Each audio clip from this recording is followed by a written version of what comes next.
Cours de physique-chimie, niveau première spécialité, le schéma de Lewis, constitution et transformation de la matière. Au sommaire de ce chapitre, 1 schéma de Lewis définition, 2 schéma de Lewis règles de représentation, 3 quelques exemples de schéma de Lewis, 4 lacunes électroniques, 5 à quoi le schéma de Lewis sert-il, 6 comment trouver le schéma de Lewis d'une entité chimique, 7 trouver le schéma de Lewis d'une molécule à partir de ses éléments chimiques, 8 trouver le schéma de Lewis d'une molécule à partir de sa formule développée, 9 exemples de schéma de Lewis pour des molécules, 10 trouver le schéma de Lewis d'un cation polyatomique, 11 exemples de schéma de Lewis pour des cations polyatomiques, 12 trouver le schéma de Lewis pour un anion polyatomique, 13 exemples de schéma de Lewis d'anion polyatomique. 1 schéma de Lewis définition. Le schéma de Lewis est aussi appelé formule de Lewis. Il correspond à la représentation d'une entité chimique, molécule ou ion polyatomique, où apparaissent tous les doublés d'électrons, liants ou non liants, de la couche de valence. 2 schéma de Lewis, règles de représentation. Le schéma de Lewis s'établit en respectant les règles suivantes. Tout d'abord, chaque élément est représenté par son symbole atomique. Le carbone par C, l'azote par N, le chlore par Cl, etc. Ensuite, chaque doublé liant, liaison de covalence, est représenté en suivant les mêmes règles que dans les formules développées ou semi-développées. Deux atomes partageant un doublé liant, liés par une liaison simple, sont reliés par un trait. S'ils partagent deux doublés liants, double liaison, ils sont reliés par un double trait, deux traits parallèles entre les symboles atomiques.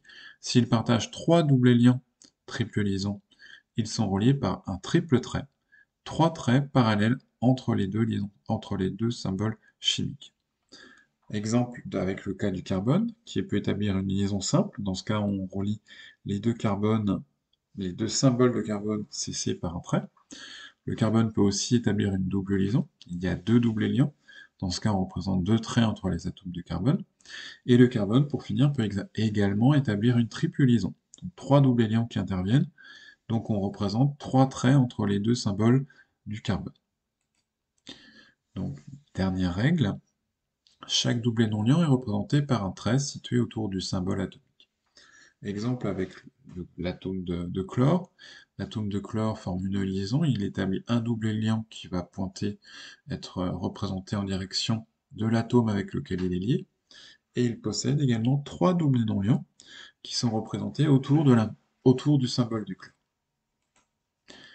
Quelques exemples de schéma de Lewis. Donc on a ici le schéma de Lewis du dioxygène, avec les deux oxygènes qui établissent une double liaison entre eux et qui portent chacun deux doublés liants. On a ici le schéma de Lewis de l'éthanol.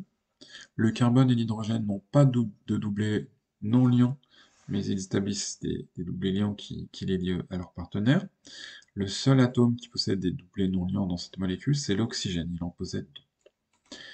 Dans le schéma de Lewis de l'acide éthanoïque, on retrouve une situation identique.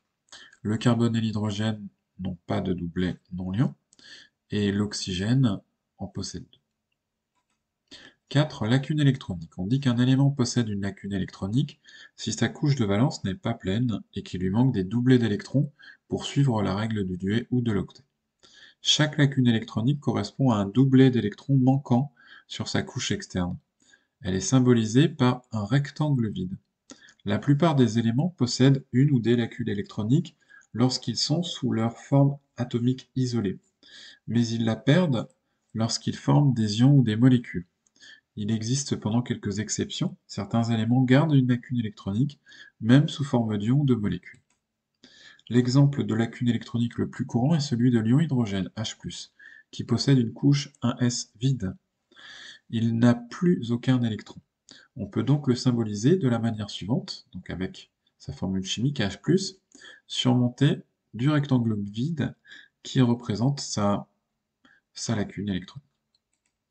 5. À quoi le schéma de Lewis sert-il? Tout comme une formule développée ou semi-développée, le schéma de Lewis permet de représenter la structure d'une entité chimique. Elle indique l'enchaînement des atomes et permet d'identifier rapidement les groupes fonctionnels, hydroxyle, carboxyle par exemple. Par ailleurs, la représentation des doublés non liants apporte une utilité supplémentaire.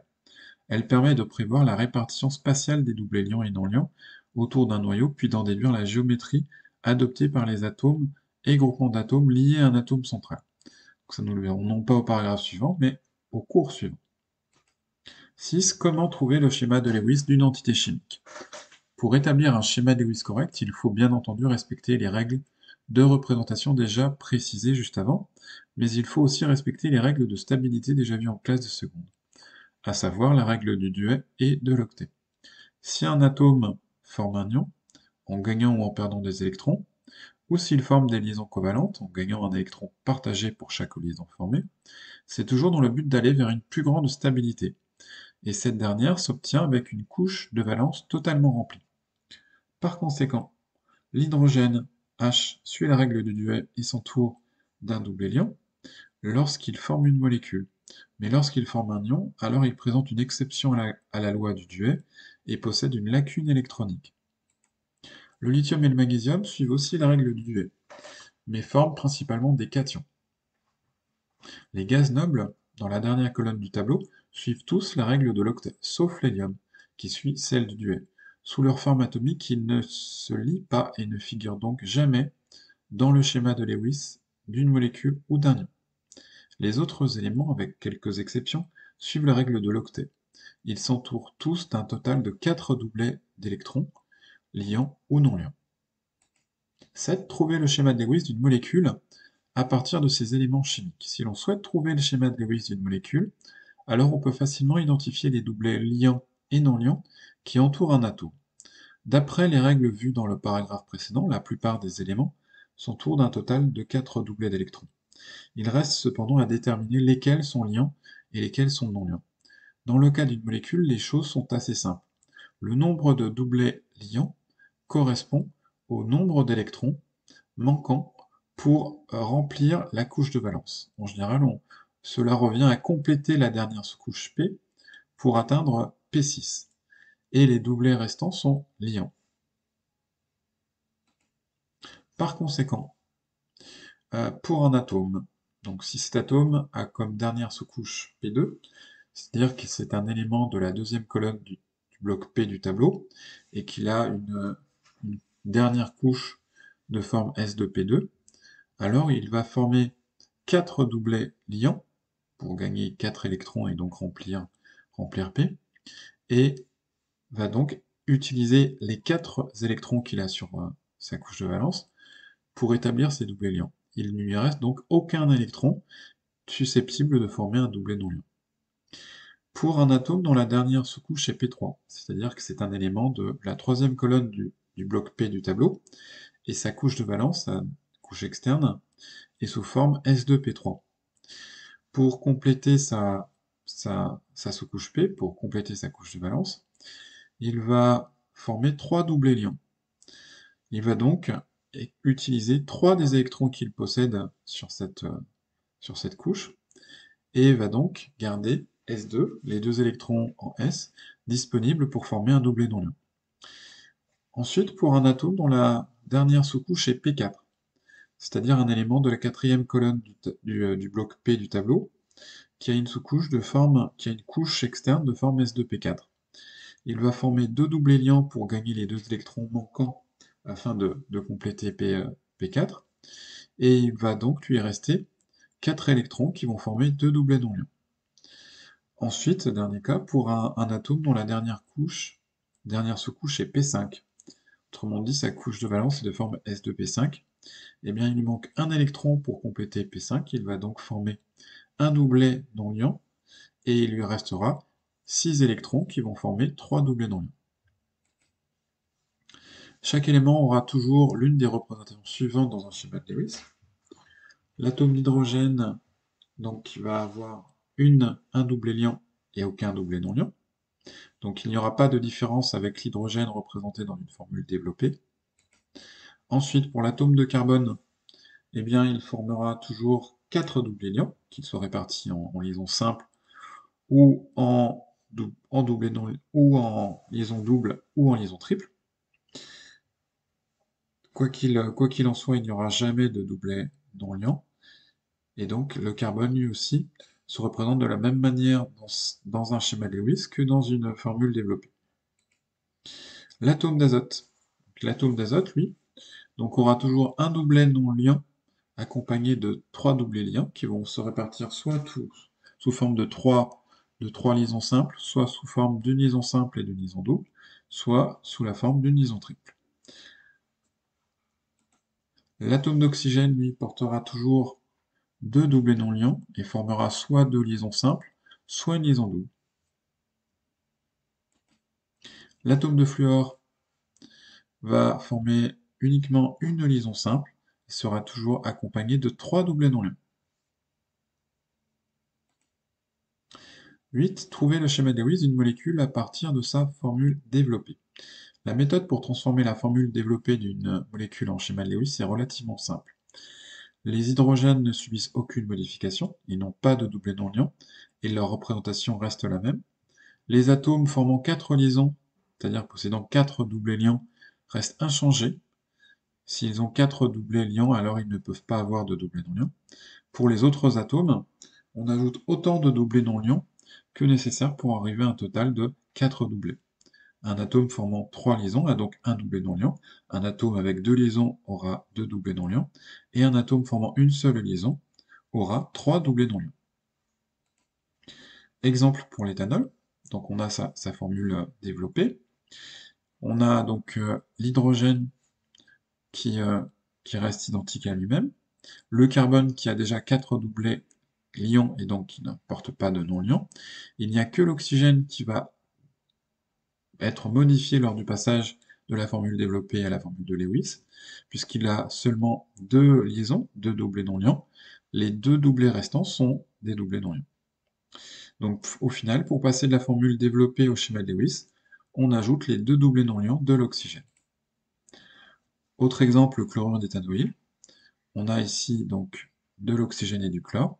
Pour passer de la formule développée au schéma de Lewis, on ajoute les 3 doublés non-liants du chlore et les 2 doublés non-liants de l'oxygène. Exemple de schéma de Lewis pour des molécules. Donc on peut reprendre l'exemple du dioxygène. 2 oxygènes liés ensemble avec 2 doublés non liants sur chaque oxygène. Dans le dihydrogène, eh bien, on n'aura aucune modification. On a seulement 2 hydrogènes liés par une liaison simple. Exemple du schéma Lewis du diazote. On retrouve le doublé non liant de l'azote sur chacun de ces atomes qui sont reliés par une triple liaison. Exemple de l'eau. On va retrouver 2 doublés non liants sur l'oxygène de l'eau. Exemple du dioxyde de carbone. Le carbone ne porte pas de doublé non liant, mais on en retrouve 2 sur chacun des oxygènes. Exemple de l'ammoniac. L'azote porte un doublé non liant et il est lié aux hydrogènes qui n'en ont pas. Exemple du méthane. Eh bien, sa formule est identique à celle de la... Enfin, son schéma de Lewis est identique à sa formule développée. Exemple du chlorure d'hydrogène HCl. Donc on retrouve les 3 doublés non liants du chlore. 10. Trouver le schéma de Lewis d'un cation polyatomique. Dans un cation polyatomique, un élément perd un électron provenant d'un de ses doublés non liants et forme un doublé liant avec un autre atome. Ainsi, cet élément porte une charge excédentaire positive, respecte tout de même la loi de l'octet et s'entoure de 4 doublés liants. Par conséquent, seul un atome possédant initialement au moins un doublé liant peut porter la charge positive d'un cation polyatomique. Il est par exemple possible d'avoir un cation polyatomique comprenant de l'oxygène, 2 doublés non liants, ou de l'azote, un doublé non liant. La charge positive, si la charge positive est portée par l'azote. Dans le cas d'un cation polyatomique où l'azote porte une charge positive, alors il perd son doublé non liant, possède une liaison supplémentaire. Il sera représenté de la manière suivante dans un schéma de Lewis. Donc soit avec 4 liaisons simples et une charge positive, soit 2 liaisons simples, une liaison double, une charge positive, 2 liaisons doubles, une charge positive, une liaison simple, une liaison triple, une charge positive. Si la charge positive est portée par l'oxygène, dans le cas où l'oxygène porte une charge positive, alors il perd l'un de ses doublés non liants, il lui en reste qu'un, et forme une liaison supplémentaire. Il a alors 3 doublés liants. Il en obtient alors le schéma de Lewis suivant. Donc on pourra avoir un doublé non liant, 3 doublés liants et une charge positive, ou une charge positive, un doublé non liant, un double lien et une double liaison, ou encore une triple liaison, un double non-liant et une charge positive. 11 exemples de schéma de Lewis pour des cations polyatomiques. Donc exemple de l'ammonium, on va avoir un azote lié à 4 hydrogènes portant une charge positive et qui n'a évidemment plus son double non-liant. Exemple de l'ion hydronium, H3O+, qu'on appelle aussi l'ion oxonium, qui va avoir un atome d'oxygène central qui forme trois liaisons simples, porter un double non-liant et une charge positive. 12. Trouver le schéma de Lewis d'un ion polyatomique. Dans un anion monoatomique, un élément a rompu l'une de ses liaisons et l'électron solitaire, qui n'est plus partagé, forme un doublet non-liant avec un électron supplémentaire gagné.